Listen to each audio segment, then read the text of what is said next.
After a successful decade run as a feature documentary, Eyes of the Mothman is now a podcast containing bonus information and, for the first time ever, the complete, unedited field interview tapes with eyewitnesses, experts, and those who were directly impacted by the Mothman incidents that occurred in Point Pleasant, West Virginia in 1966 and 1967.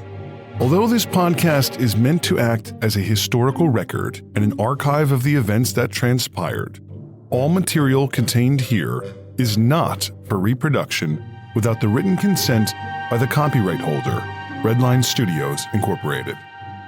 We are on episode 14 of Eyes of the Mothman, the podcast where we are taking a look back at the raw interview field tape with Scott Simonton, who is an associate professor of environmental science and engineering from Marshall University. Do you guys remember Scott and his interview? I remember him. Is that the one where we were outside shooting it in the forest? Like we were in the TNT plant near the igloos. Yeah. I do remember him only because all the people who were scientific were trying to give them like something related to their profession or to their subject matter in the background. So we were like, oh, let's shoot it in the woods. Let's shoot it with all this TNT plant in the background kind of thing. Looking back, what I thought was interesting is every interview kind of started with the idea that someone's going to have one kind of checkbox of expertise that they're going to focus on. We had the Mothman, which would be like witnesses and townspeople. We had the Silver Bridge, which were people who might have witnessed the fall or had a role in its cleanup. And then you had the McClintickould Wildlife Preserve and the contamination leaks out there. So we had a lot of scientists and people like Scott who could speak about the chemical spills. But what was interesting and what really kind of you start to figure out there is, people talk about it being like a small town area. And I don't think that's a bad thing. But it kind of what comes to light is like when you start to interview, someone like Scott who, Marshall University is probably, I want to say maybe an hour away from Point Pleasant. So it's not close. But, in talking with him, he still knew about Mothman. He still knew about a lot of these other smaller things where like everyone kind of ends up being maybe not an expert in every checkbox that we discussed in the film, but they definitely could provide a commentary on it, if that makes sense. For example, one of the interviews we already went through with John Sauer, who we specifically sought out to talk about the Battle of Point Pleasant because he's a historian. At the end of his interview, we're like, oh, by the way, did you have any connection with the Silver Bridge? And he was like, well, yeah, 10 of my friends were on it, or I lost people on it, or, they had a connection and you maybe didn't know that right away going in, because when you do your like preliminary interview with these people on the phone, you kind of start with like, all right, what is your purpose and what is your expertise going to be? And so kind of, you almost take it for granted that like maybe, why would I ask them about the Silver Bridge? I was kind of brought to this person for another reason, but then you do start to kind of figure out that like everybody has a connection to Mothman, everybody has a connection to the Silver Bridge. And so I thought that was kind of interesting where you do really get a sense of like the small town community. Yeah, I think there was a lot of, it was funny, like you say, check boxes. Like if you sat some people down and the content that you were looking for, say from a professor, and you talk to them about the history, about the legends, about the science, about the witness and whether or not it believes it, it's too much. So the fact that it was very pointed, every person who was interviewed was very pointed with what they were supposed to be talking about, what information we wanted to draw from them, and what they could, through their expertise and their education, could reinforce as far as, making it valid. He certainly played that role. Yeah, because when you put something together like this, you want your kind of topics of discussion throughout the film, and if it's going to be enforced through voiceover or interview, and so you want to make sure you have a pretty well balanced interview subject cast across the whole film, and so you kind of make sure, okay, do I have Cornstalk checked off? Do I have Battle of Point Pleasant? Do I have Mothman? Do I have Injured Cold and UFOs? All the things that kind of make this story come together. You don't want to have like just one person talking on that subject. You want to try to provide, I think, like a good, eclectic, diverse, group of people. Because in something like this, where a lot of it is based on witness testimony or based on personal experience, you don't want it to be just singular and have one person speak on behalf of like an entire group of people. So, I know we tried to get a good range of opinions for every bucket of space. But again, it was interesting. Like, you think you're going to interview a scientist about the chemical spills, and that ended up being what we mostly spoke to Scott about. But then these little happy accident type things would happen where you'd go, oh, by the way, you didn't see the Mothman, did you? And they go, well, I didn't, but my uncle did or my cousin did. And sometimes that stuff doesn't make it in the film. And sometimes that stuff doesn't even make it in these raw interviews. They're conversations that you have off camera. But then what happens is it is like a detective case type of thing where, someone might give you a great lead and now you track down an interview. I think, some of our interviews were like that. We had a good amount of them planned out prior, but then you get out there and you go, who you should talk to is my sister or this guy or that guy. And so it does become, a fun kind of chase for facts and information. With Scott, we were out kind of near the ponds area that people used to fish. We later, I don't think we discussed it so far yet in the podcast, but we ended up talking with a local person who had caught like a mutated fish out there. So we were like right there where all of this happened. There's also something cool, I think, about when you do a documentary like this. It's on a very specific place. It's on Point Pleasant, West Virginia. It's on the TNT plant. And we're interviewing him where all of this happened, where the sightings took place, where people actually witnessed this. We're not interviewing him in a plain building or a green screen and then superimposing the background. There's something cool about talking with these people about what happened out there, even though it's been, years past, but just, you're in the middle of where it all took place. I think there's something that adds something different to it. Would you agree? I would. It's almost like if you were going to be interviewing someone who was from Ukraine or whatever when Chernobyl went down. Like if you interviewed somebody and Chernobyl's in the background, like you almost feel the radioactivity through the screen type of thing. And so the fact that these chemicals and all that from the TNT plant, it's still there. The water is still there. They didn't knock all this stuff down. They didn't try to eradicate all of the structures and all that kind of stuff. So you're just like, yeah, these are the ghosts of World War II. These are the ghosts of all this contamination. And I mean, if you just did it in a regular sit down in an office type of setting or in his classroom or whatever, it would just be academic. Yeah, you don't feel it as much. I mean, no. I remember as we sit back here talking about this and thinking back, like I just remember like, places have an energy and they have a vibe and a feeling. And, it was vast out there and it was overgrown and it was full of nature and full of animals. I mean, we were hearing things, birds and frogs and all that stuff. And so kind of when you're sitting there talking about like something like this, where there was a chemical spill in an environment full of life that, one of the theories is that maybe Mothman, was some type of mutated animal. I just think it helps with the storytelling. And another thing that was interesting is that, even though we spoke to so many scientists and, biology professors and someone like Scott, he's a professor of environmental science and engineering.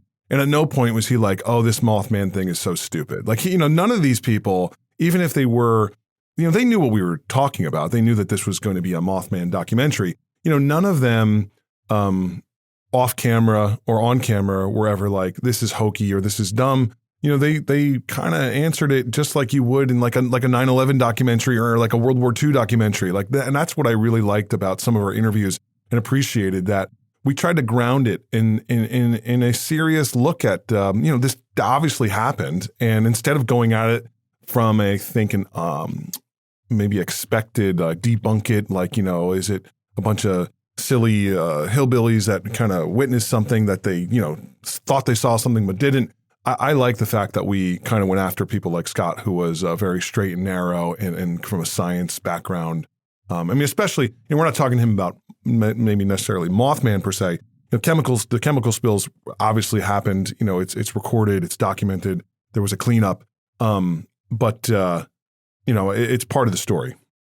That was another thing. It's like you're talking to somebody who knows about all these stories probably just because he's from the area. If you talk to an equally learned and experienced environmentalist or scientist, and they were from the University of Copenhagen or they were from Japan, it would just be so disconnected. Yeah, they're a scientist. Yeah, they know what they're talking about, but there's no part like this happened to my home type of thing.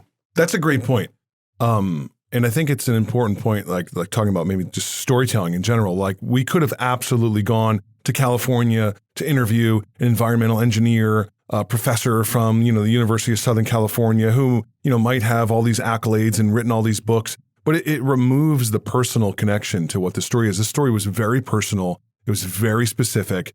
This part of the country is, everything is personal because it's kind of landlocked, right? Like a lot of people that live in these parts of the world, they, kind of stay close to home. And so everything hits close to home. And so this story specifically, whether it was the historical battle or the chemical spill or the Mothman, and whether or not people believe that, maybe the chemical spill had something to do with Mothman, it doesn't really matter. It's something that absolutely happened all around the same time frame, right? So for the shape of our movie, it's not necessarily even just all so on the nose Mothman. It's just you cannot deny the fact that like all of these things were occurring at the same time, which, going back to the original John Keel book, I remember when I read that book, that's what I liked about it. I said, just the coincidence, if it was that so many things happened in such a brief period of time, a year or two, in such a small community, is what I thought was one of the most interesting parts of the story.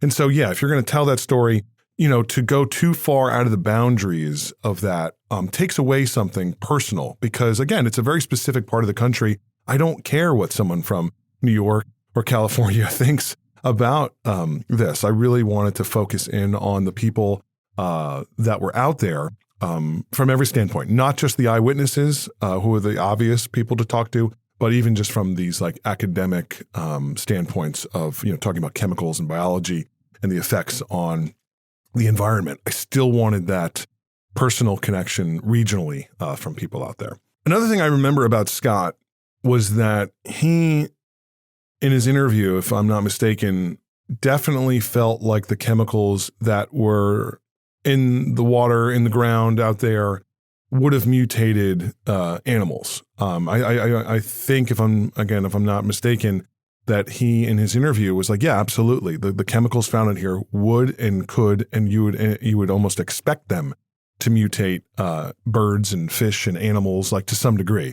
Whether or not it, created a giant monster is another story. But just again, the fact that I don't think we're out to try to solve the story here, but just to try to go, all right, which theories actually have some credence, right? So, the whole point of talking to someone like him is to just either debunk or slightly verify, is it even possible the theory that the Mothman was a mutated bird that was misinterpreted? Like, is that even possible? The interesting thing about everything that he was saying is it's almost like we're watching, it's almost like we're in court and somebody's trying to make an argument. Somebody's putting together piecemeal and they're bringing in these experts. They're bringing in these DNA experts. They're bringing in psychological experts, and they try to prove a case. And they don't do it going, do you think he's the killer? They go piecemeal by piecemeal, and they take it apart going, well, we have experts here that are saying this is possible. So we've leaped over that hurdle. Now that hurdle is no longer a hurdle. So we can do a process of elimination of one thing after the other after the other. Can this, like if you're trying to tell people, oh no, it was a freaky kind of bird-like creature, Mothman, glowing eyes, mutated from blah, blah, blah. That sounds completely far-fetched. Sounds like you believe in aliens and all that kind of stuff. But if you take it piecemeal and be like, can there be mutated animals here? Well, here's all the experts. Here's all the chemicals. Here's all the physics. Here's all the studies. So you can start with an establishment. You can start with a foundation of it's almost undeniable that there will be mutated animals here. So you don't even have to make that part of the argument anymore. And the more you get away all the weeds of all of the disbelief, then it becomes not a ridiculous notion by a bunch of hicks anymore. It becomes a pretty solid argument. Yeah, I mean, I think across the board, everyone that we interviewed, like professors, scientists, engineers, like all of the educated people that we interviewed, I think all of them agree that it's definitely possible that it could have been a mutated bird. Well, I definitely am looking forward to revisiting the interview with Scott Simonton. I thought he brought a really interesting perspective to the story of Mothman, and I hope you enjoy it. No, it's the day at the house. All right.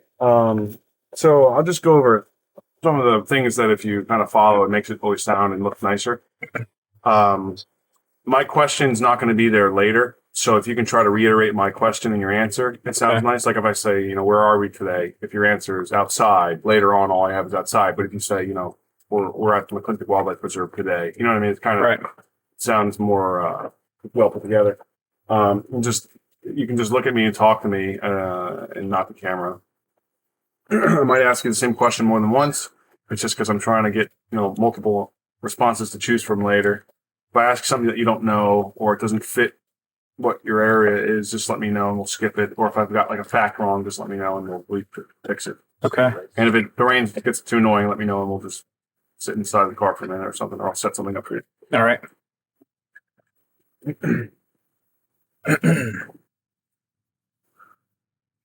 You've got my phone. What's this in my pocket? Oh, it's the mic thing. All right. So just so I have it correct later, just tell me your name and spell it for me, your first and last name.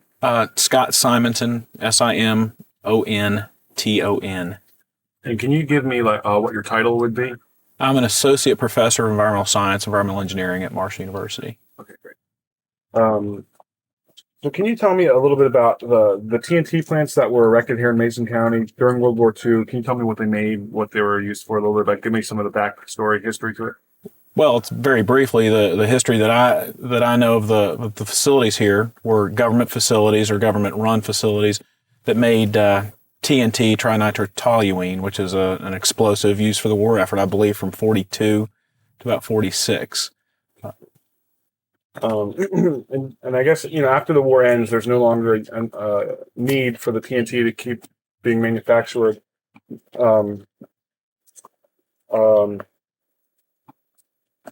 Actually, no, never mind. I'm going to skip that question. Do you know approximately what happened, how soon after these things were shut down that it was discovered that there was a problem, like an environmental problem here? It was quite some time, actually. It was not until the 80s, I believe, that folks using the wildlife management area here at McClintic started noticing some of the byproducts, liquid byproducts, oozing out of banks and into streams. So that's when it was first noticed. So it was several decades before anybody really thought about it. And is it commonplace for a TNT plant to have a problem such as that? Like most people I've talked to said that it wasn't really a surprise. That usually kind of comes with the territory of a plant such as that manufactures such things, that there will be some after effects. Can you tell me about that, if it's commonplace? And then also in this case, was this kind of a standard example of what happens, or is it worse or less? Well, in this case, what you have to understand, and like many facilities that were used and created just for the war effort, both in World War I and World War II, these facilities were put up quickly to supply munitions. And the fact is that several things came into play. One, in the 40s, environmental regulations were basically non-existent. Nobody really appreciated environmental damage. On top of that, there was a war going on. So even if they did, their focus was on the war effort. So a facility that manufactured TNT today would certainly not have the impact to the environment that a facility built in the 40s would have. So it was certainly commonplace then, and it was basically standard practice. Nobody really thought anything was bad about it. It was standard practice for all types of facilities, but certainly a munitions plant during the war. Not uncommon at all. And so for a plant like this, is it expected to almost have some after effects once all is said and done, that there will be some things to clean up afterwards? Absolutely. I mean, again, because things like wastewater discharges or waste elimination wasn't considered as part of the process. The process and the goal was to make munitions. What happened to the waste was not really an issue. That's why they had such a huge facility, so they could get rid of stuff like that. So it's certainly not uncommon. That doesn't make it okay, but it's certainly not uncommon. And in regards to other facilities such as this, in your opinion, would you say this is a case where the spillage and the after effects of the chemicals seeping out, was it a drastic kind of case, or does it kind of fit the mold of the standard expectation of a plant like that, or how severe of a problem was it? I think it's probably fairly standard, but standard being a relative term, because those what we call legacy facilities from war effort or from the Cold War effort, for example, had huge impacts to their local environments. I mean, they were big, so it was not unusual only because most of them were huge. Yeah. Okay. I'm going to ask you the same question again. Okay. Just to cover because there was noise and stuff. If you could try to remember to incorporate, a little more information about what we're talking about in your answer, Okay. like to start the way we put it into what we're talking about. Okay. So just tell me about the problem that was experienced here with the spillage and the leaking of the materials into the environment.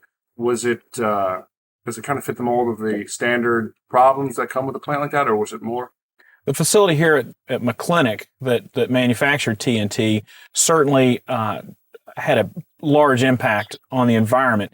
It wasn't an unusually large impact compared to other facilities of its type, but that's because most facilities of that type during that period, these legacy facilities, had huge impacts, huge waste streams going into the environment that nobody really cared much about, or they were basically too busy concentrating on the war effort to do anything about. So here at McClintic, it is a big problem. It was a big problem, but certainly not unlike other facilities of its type. Can you tell me again just what was being manufactured at the plant, and with that, what types of chemicals and components are used to make those products? Here at the McClintic facility, the end product was TNT, trinitrotoluene, which is an explosive that was used in, obviously, munitions, artillery shells, etc.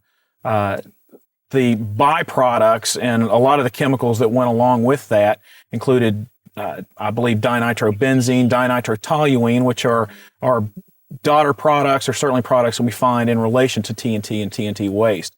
Also, you have a lot of metals, lead and arsenic. I believe beryllium were also associated, certainly here at McClintic, as part of the waste stream and part of the current problem. Those are certainly 4 or 5 or 6 of the big existing problems here at McClintic.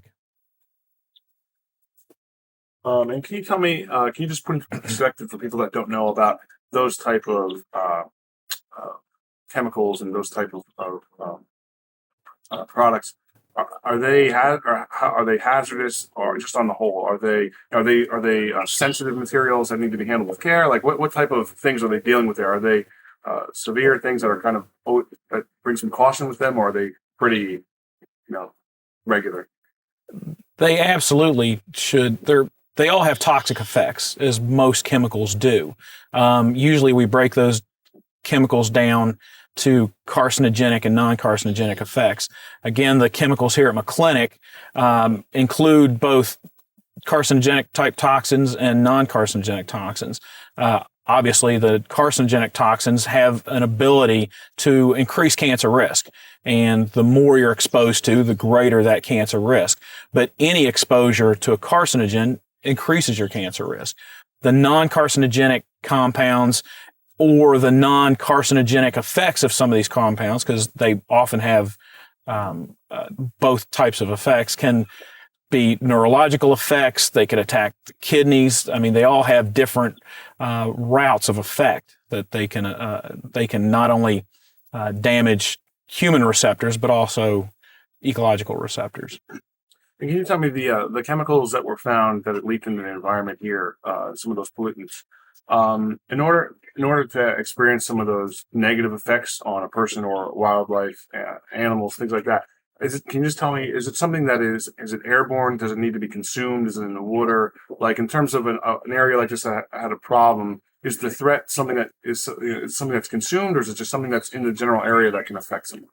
Usually when we're talking about the effects from chemicals, toxic effects, we address routes of exposure. Those routes of exposure can be ingestion, drinking it or eating it, inhalation, or dermal exposure. If it gets on your skin, it basically soaks through your skin and can affect you that way.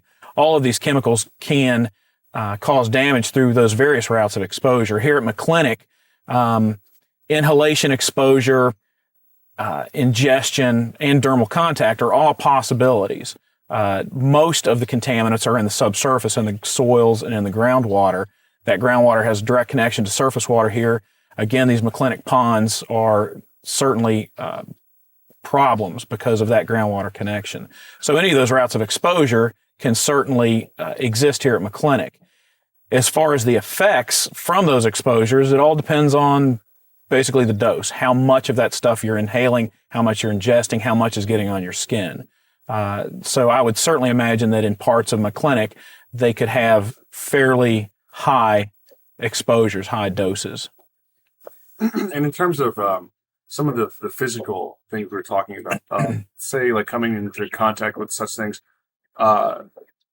would they cause things like skin irritation, rashes, or say if something near the eye would cause like something like a pink eye type of thing? Is that some effects that it could have on a person? Absolutely. A lot of chemicals through certainly a dermal exposure route, for example, can cause outbreaks, rashes, acne-like conditions based on fairly low exposures, depending on the chemical, of course. But that's certainly a possibility.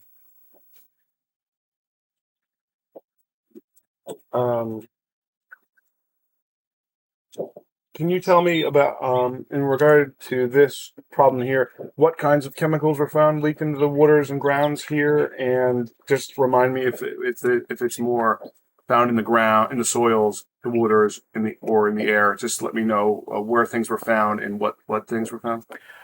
Well, here at McClintic, most of the chemicals that they're dealing with today, as far as part of the cleanup, again, are the trinitrotoluene, the TNT, and the products associated with it, that dinitrotoluene, dinitrobenzene, also metals, lead and arsenic, I believe beryllium. But you also have to keep in mind that in operations like this, back in the 40s, just about anything you can imagine was probably used as far as chemicals. We had solvents that they had to use just simply to degrease equipment, things like that. So I'm sure that over time, a lot of those chemicals have degraded. What we've got left now are things like the nitroaromatics and stuff that doesn't go away easily. Metals don't go away ever. A lot of those are what we call recalcitrant. They just don't go away easily. Most of that is in the subsurface, luckily. Luckily, and it's good and bad.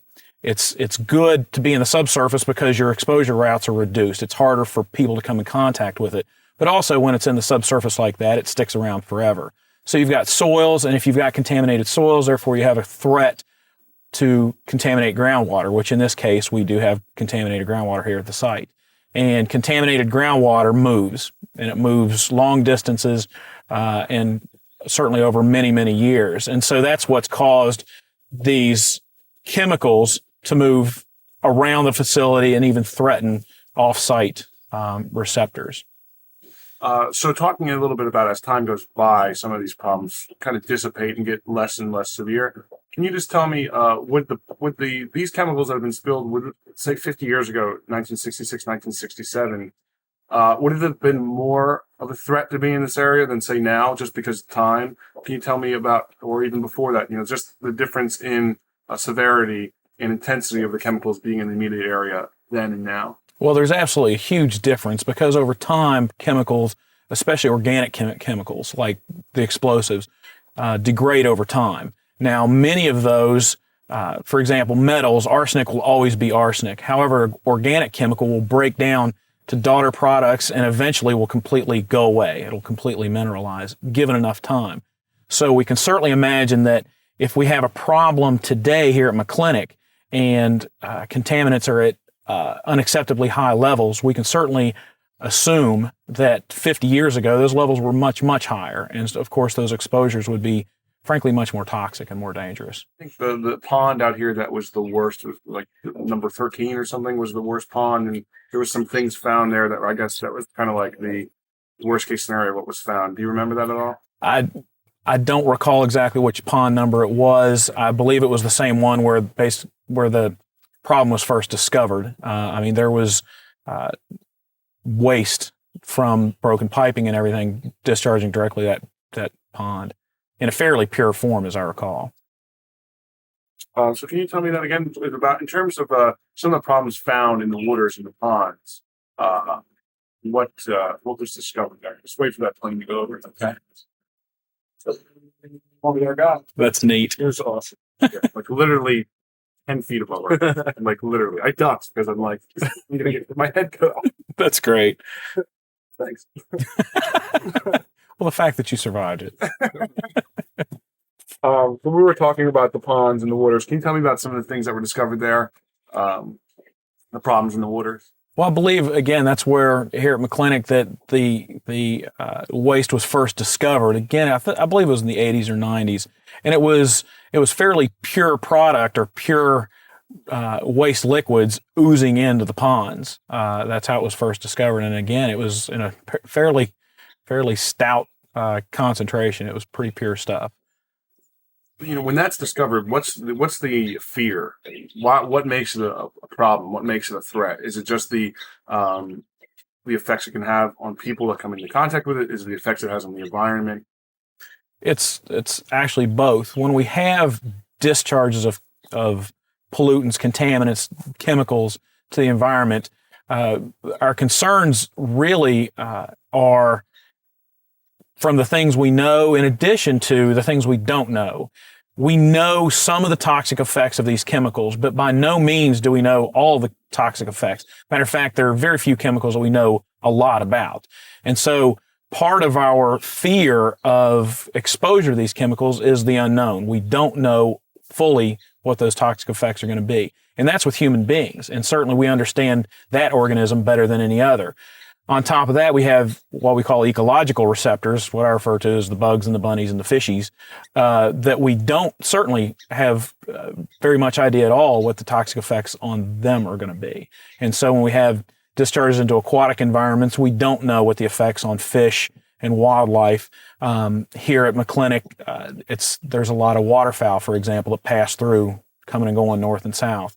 We don't know what those effects are going to be, or we certainly don't fully understand them. We can certainly assume that if they have toxic effects on humans, they're certainly going to have toxic effects on wildlife. We just don't know what those effects are. This podcast is a companion piece to the original feature-length documentary film from 2011 of the same title. If you're enjoying this podcast, we encourage you to see the film that started it all by visiting www.eyesofthemothman.com.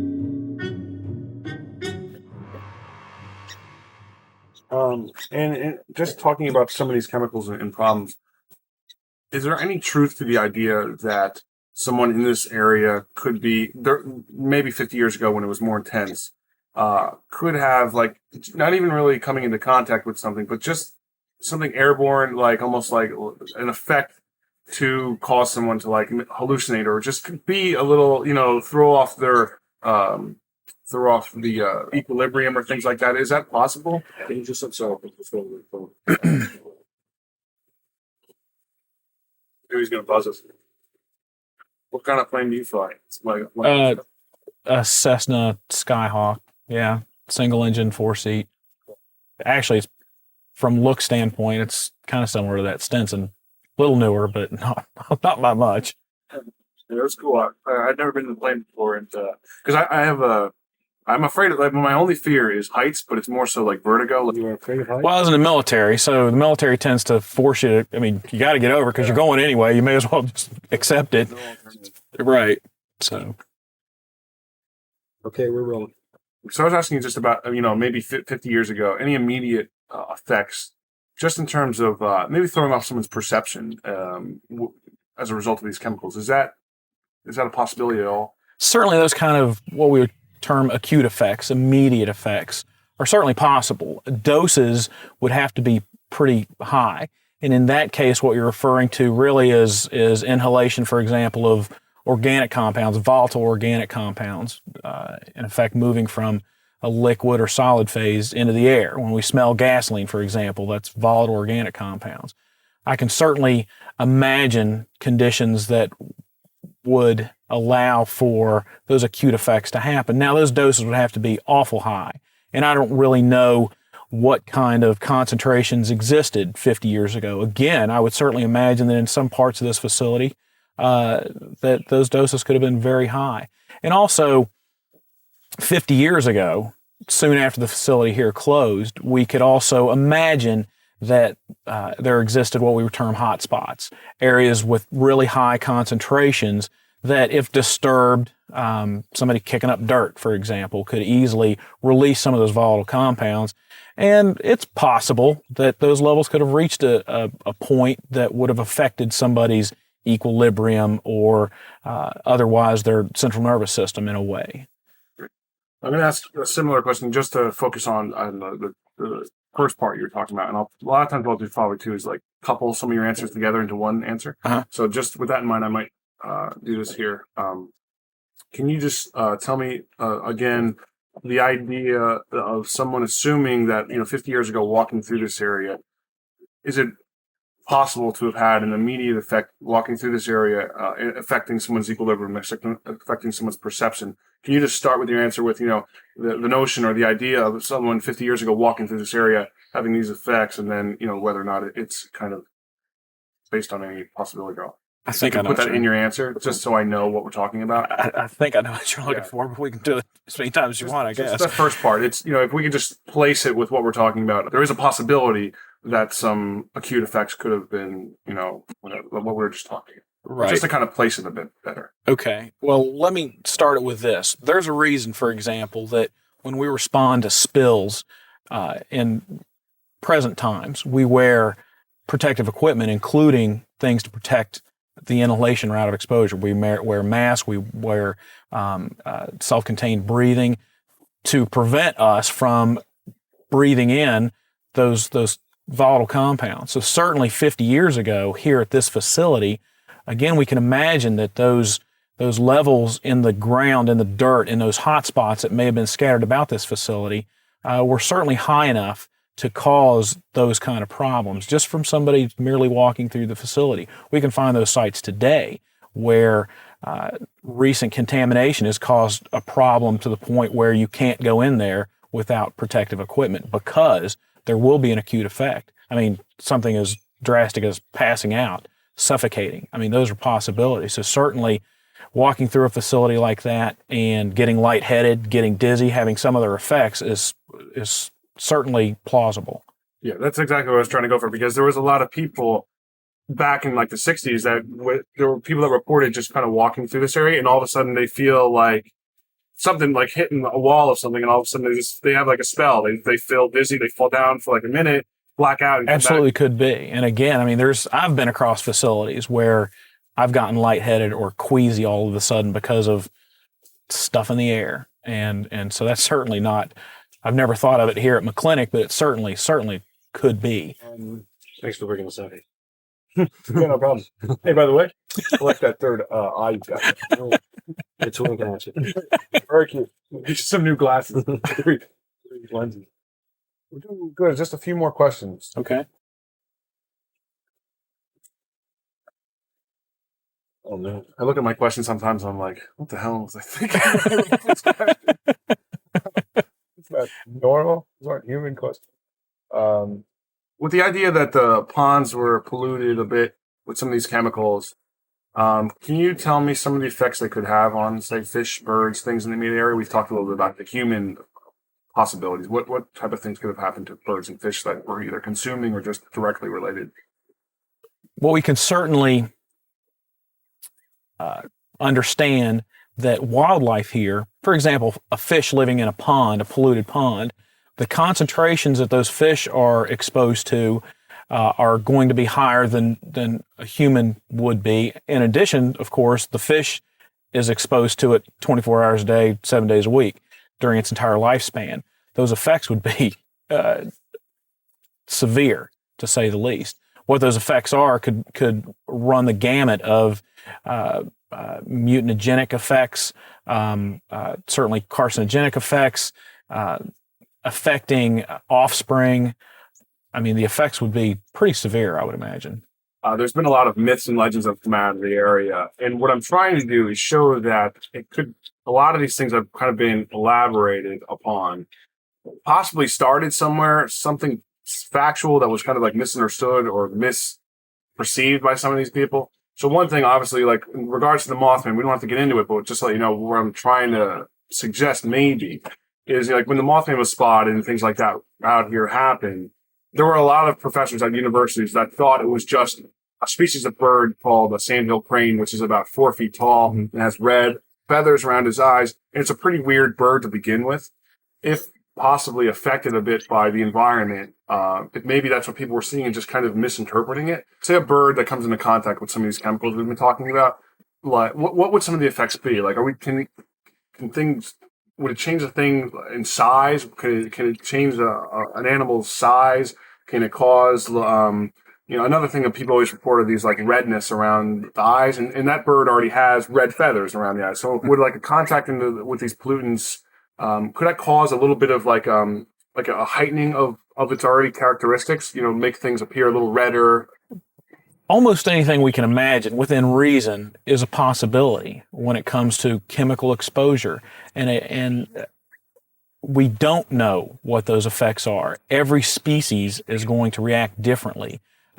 Individuals within the species are going to react differently.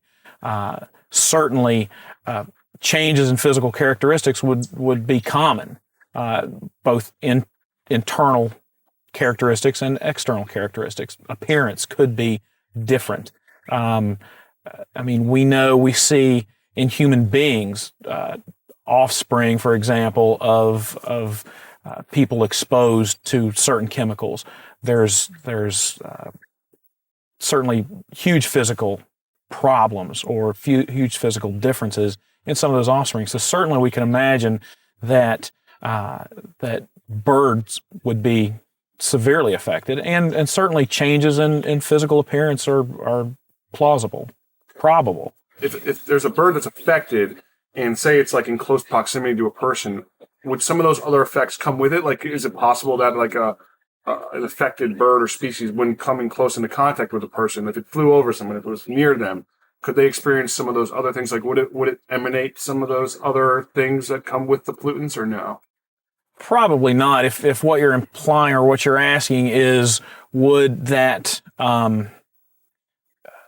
ecological receptor, a bird, for example, actually take some of that chemical with it and therefore affect other receptors or other organisms? Unlikely, unless it was just astronomically high, A, and B, it would have to be awful close to another receptor. I mean, we see organisms affected by contaminants in the environment all the time. I mean, something as commonplace, unfortunately, as an oil spill. We see those creatures covered in oil, and of course they're going to come in contact with other creatures, but the effect on somebody standing next to or an organism being next to that organism is certainly not going to be as high as the animal that's covered in oil, for example. So moving that stuff around to that kind of extent, again, anything is possible. Probably unlikely, though. Okay. I think just two more questions for you. Can you I think we've already covered it, but I just want to ask you again, in regards to some of the chemical spills here, is it possible that they can mutate species of animals coming into direct contact? Birds, fish, the fuzzy animals we're talking about. Yeah, is it a possibility that such chemicals can mutate species? Absolutely. A lot of the chemicals here and that we would expect to be here, both that we know about now and that we would assume were present 50 years ago, would have mutagenic effects. Absolutely. And that's, again, we don't know what all those effects are on receptors, but we can certainly imagine the possibility that they would cause mutations.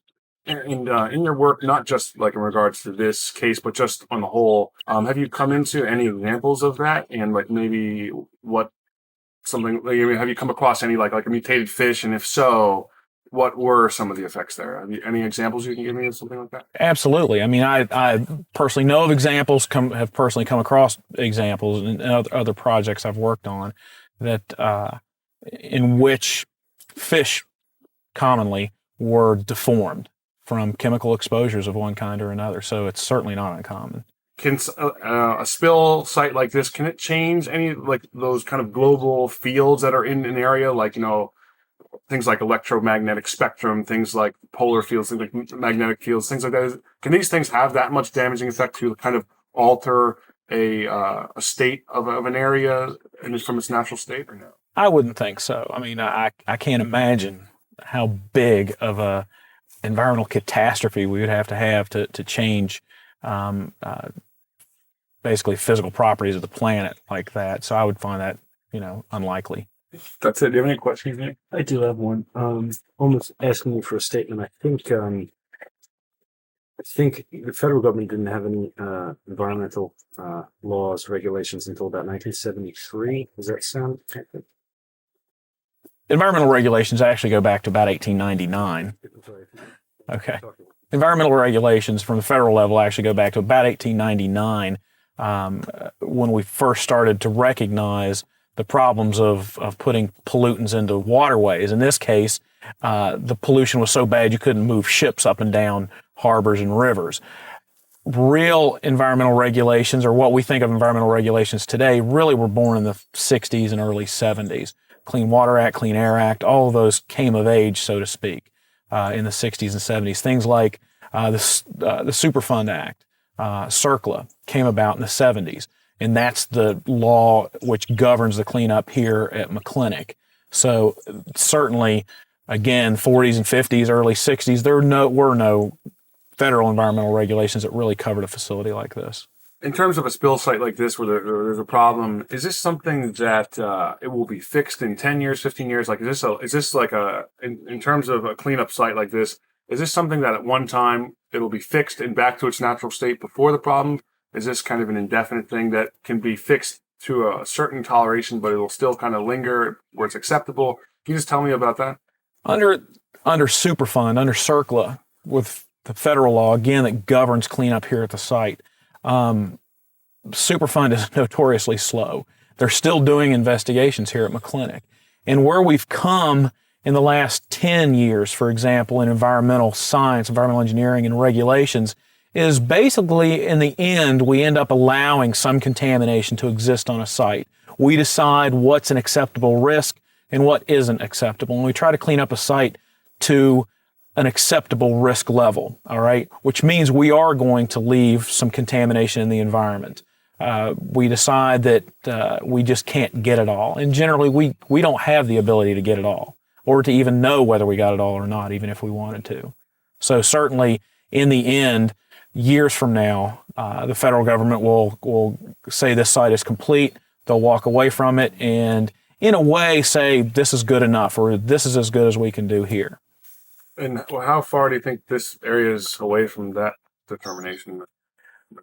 We're still several years, I would imagine. Again, they're still doing investigations here at the site to try to fully determine what the nature of the contamination, the extent of the contamination is. And since they don't even know the full extent, it would be difficult, certainly, to even imagine how long it will be before everything's cleaned up. And also from the leaks that occurred here, did most of that derive from just the actual procedure of manufacturing dynamite here, or this facility had a manufacturing plant, but then also a lot of storage containers, these things called igloos or magazines? Yeah, I'll ask you the question. Right. Was most of the damage here, the leaks and the spills, most of that derive from just the actual what comes with manufacturing this stuff, or is it also from kind of things that were stored in these igloos leaking out, stuff like that? That's kind of my question. Okay. As soon as the thing as well. Yeah. This isn't bad, actually. We've done some interviews in the last couple of days where it's like Columbus, geez, fire engines and buses and just more random fire engines people go yelling. Point Pleasant than I hear in New York City. It's bizarre. They're practicing. They're really get kind of bored. They all said they're like, they got a cat in a tree. They're putting them. Oh yeah. Hold on a second. Mothman. The Mothman cometh. So, can you tell me a little bit about the problem here, the spills? Was it predominantly from just the act of manufacturing these things, or There was also there's over 100 of these igloos or magazines here that stored contaminants. Was the problem also derived from some of the stores there that leaked in? Certainly here at McClintic, the majority of the contamination was from the manufacturing process itself and the facilities associated with that. As I mentioned, that there's more to it, to any facility, to any manufacturing facility, than just the product that they make. There's a lot of things that go along with it: fuel, solvents, all these other things that you have to run a plant. In addition to that, they certainly had storage over many, many years of explosives and other types of chemical compounds, that those concentrations in those areas would probably not be as high as what we find in the manufacturing facility. But certainly over time, these things degrade. They certainly leak into the subsurface, move into the environment at lower levels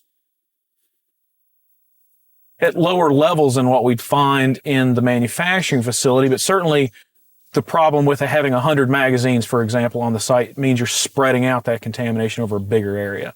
And so it would be a combination of the two. The manufacturing process and the storage process will certainly both add to the contamination problem. I forgot to ask you one thing before.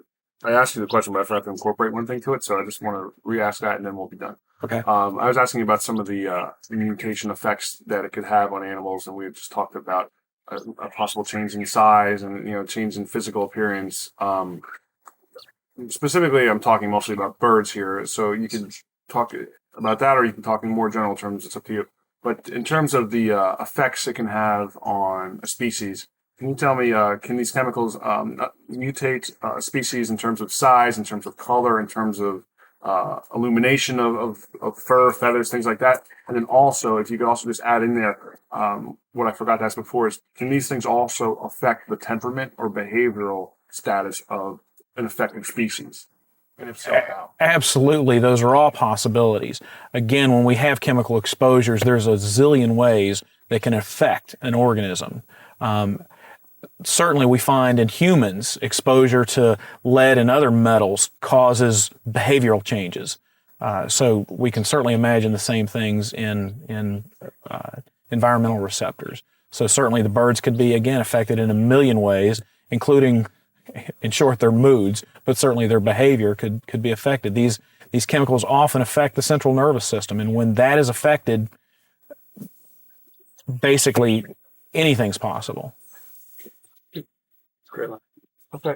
I think we're good. Is there anything that you think I left out about just the cleanup procedures here and what happened? And did we cover everything? Anything that I missed? I think, in a general way. I not knowing exactly what it is you're looking for, I couldn't answer that, but seem to have covered it well. Okay.